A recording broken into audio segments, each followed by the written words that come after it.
Hello, xin chào các bạn đã quay trở lại với kênh YouTube Review 5 phút. Ở cuối tập trước, nhờ có quỷ lệ kích hoạt thiên cơ ấn mà Đạo Huyền chân nhân mới có thể tranh thủ thời gian đánh trọng thương thú thần. Thế nhưng dù vậy, tính mạng của Đạo Huyền giờ đây cũng rơi vào thế ngàn cân treo sợi tóc. Khi khói bụi tan đi, thân ảnh tàn tạ của Đạo Huyền chân nhân liền hiện ra. Có điều, vì lệ khí vừa rồi của Chu Tiên kiếm quá mạnh, cho nên giờ đây, vị trưởng môn này đang phải đối diện với tâm ma của chính mình. Sợ rằng bản thân sẽ nhập ma, Đạo Huyền chân nhân lập tức trấn tĩnh lại tinh thần, ông ngồi khoanh chân lại, hai tay bắt quyết. Cùng với đó, thanh âm tràn ngập quyết tâm vang lên nói: bất luận là Chu Tiên kiếm hay là Thanh Vân môn, tuyệt đối không thể bị hủy hoại trong tay ta. Thế nhưng, lời ông vừa dứt, từ tám phương bốn hướng bất ngờ có vô số thân ảnh tỏa ra quang mang màu xanh, mang theo sát khí ngập trời lao tới. Vào chính tại khoảnh khắc then chốt, Điền Bất Dịch đã phát giác ra, trong rừng trúc, giọng nói giận dữ của ông vang vọng khắp không gian: yêu nhân phương nào dám làm hại sư huynh ta? Nương theo đó, một trận combat mãnh liệt đã liền diễn ra. Dựa vào bộ y phục mà những người thần bí kia mặc thì hung thủ muốn lấy mạng Đạo Huyền trong lúc ông yếu ớt nhất chính là Quỷ Tiên Sinh. Vì sao lão ta lại làm như vậy? Câu trả lời sẽ có trong tập sau. Bây giờ thì quay trở lại với quỷ lệ. Ngay khi nhìn thấy Chu Tiên kiếm thứ ám ảnh bản thân suốt 10 năm trong mộng thì hắn gầm lên một tiếng giận dữ, phệ hồn ma bổng cũng tự động bay lên.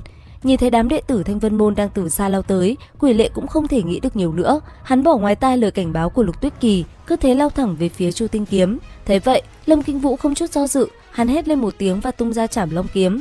Ánh kiếm sáng lóa như một con rồng bà gầm thét, lao thẳng về phía quỷ lệ, nhưng quỷ lệ không hề né tránh, hắn giơ phệ hồn ma bổng lên, không mang đến Trảm Long kiếm mà đánh thẳng vào đầu Lâm Kinh Vũ. Lục Tuyết Kỳ đứng bên cạnh lo lắng đến run rẩy.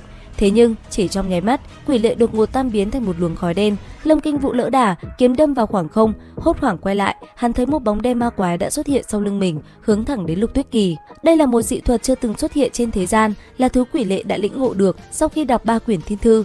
Ngay cả một cao thủ như Lâm Kinh Vũ cũng không thể nhìn ra được huyền diệu bên trong. Nhưng Lục Tuyết Kỳ từng nhìn thấy thiên thư quyển thứ 3, lại cảm thấy một điều gì đó vô cùng quen thuộc. Nàng biết, dị thuật này đã ngốn rất nhiều tinh lực của quỷ lệ, khiến hắn thoạt nhìn đau khổ, nhưng sức mạnh lại tăng lên một cách đáng sợ. Khi quỷ lệ tiến đến, Lục Tuyết Kỳ nghiến răng rút Thiên Gia Thần kiếm ra, đâm xuống đất trước Chu Tiên cổ kiếm 3 tấc. Tiếng kim loại va chạm vang lên, Thiên Gia Thần kiếm rời vỏ, nhưng ngay lập tức, một chất lỏng màu đỏ tuôn ra từ vai Lục Tuyết Kỳ. Quỷ lệ kêu lên thất thanh, thân hình tan biến lần nữa. Hắn xuất hiện lại, Thiên Gia Thần kiếm vẫn cắm sâu trên vai, tinh huyết không ngừng tuôn ra. Nhưng hắn không hề tỏ vẻ đau đớn mà vẫn tiếp tục lao đến, dùng phệ huyết châu bao bọc lấy Lục Tuyết Kỳ.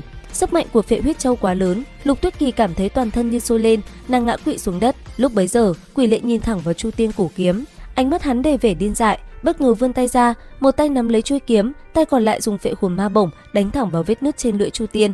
Thế nhưng, vào chính lúc này, hắn phát hiện Chu Tiên cổ kiếm cũng có khả năng hấp thụ tinh huyết, giống như phệ huyết châu.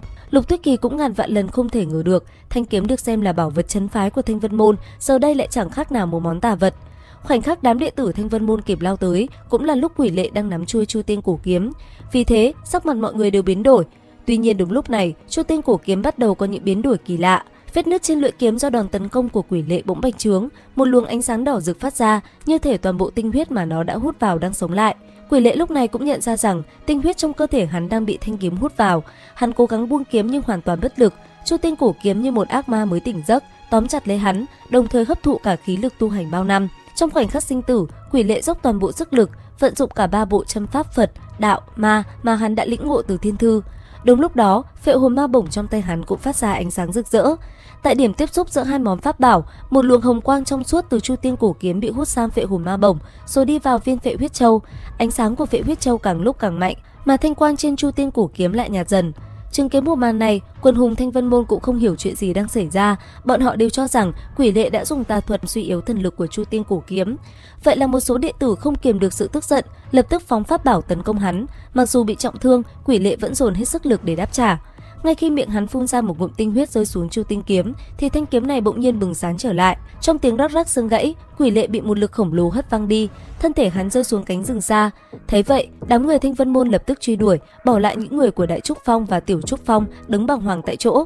Đúng lúc ấy, một tiếng vỡ vụn sắc nhọn như kim châm vang lên. Mọi người quay lại, chỉ thấy thanh Chu Tiên cổ kiếm huyền thoại của Thanh Vân môn đang cắm trên một phiến đá chợt vỡ ra làm đôi. Cả trời đất như nhuốm màu tang thương, sấm chớp giật ầm ầm, mưa trút xuống như muốn gột rửa tất cả. Đến đây thì cũng hết tập 71 Chu Tiên 3D. Xin chào và hẹn gặp lại các bạn ở những video tiếp theo.